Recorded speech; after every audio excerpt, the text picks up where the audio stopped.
अगर आप भी चाहते हैं मनीष म्यूजिक भोजपुरी के वीडियो सबसे पहले आप तक पहुंचे तो लाल बटन के दबाकर चैनल को सब्सक्राइब जरूर करें और साथ में बेल आइकन को दबाना।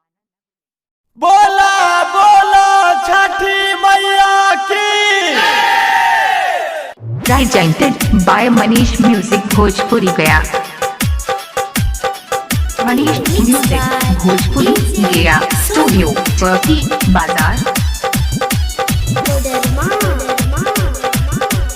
Mixed by Manish Sharma. 16 साल के रूपा बतोहर देखे सूरतिया बोलता के 16 साल के रूप बतोहर देखे सूरतिया बोलता के छठी मैया के तू दर्शन कर ले नीमन दुल्हा मिलता गया। छठी मैया के तू दर्शन कर ले नीमन दुल्हा मिलता गया।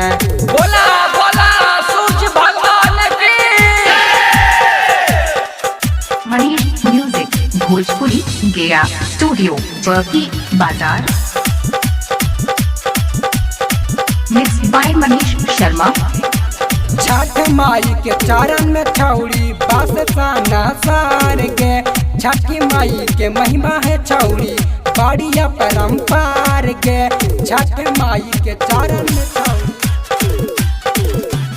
छठ माई के चरण में छौड़ी बस साना सार गे छठ माई के महिमा है छौड़ी बड़िया परम्पार गे। छठी मैया के तू दर्शन कर ले छठी मैया के तू दर्शन कर ले सुंदर बरवा मिलता गे।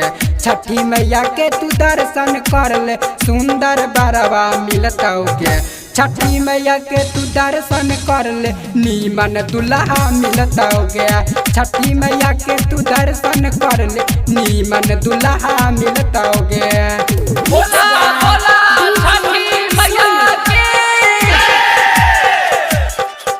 मनीष म्यूजिक भोजपुरी गया स्टूडियो चौकी बाजार। Mixed by Manish Sharma.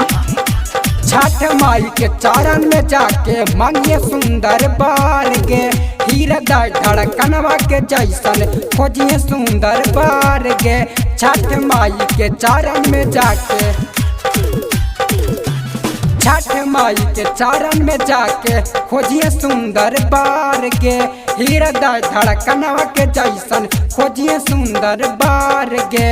छठी मैया के तू दर्शन करिया छठी मैया के तू दर्शन करिया सुंदर बरवा मिलता गे। छठी मैया के तू दर्शन करिया सुंदर बरवा मिलता गे। छठी मैया के तू दर्शन कर ले नीमन दुल्हा मिलता गे। छठी मैया के तू दर्शन कर ले नीमन दुल्हा मिलता गे। बोला बोला सूरज भगवान की। म्यूजिक भोजपुरी गया स्टूडियो चौकी बाजार।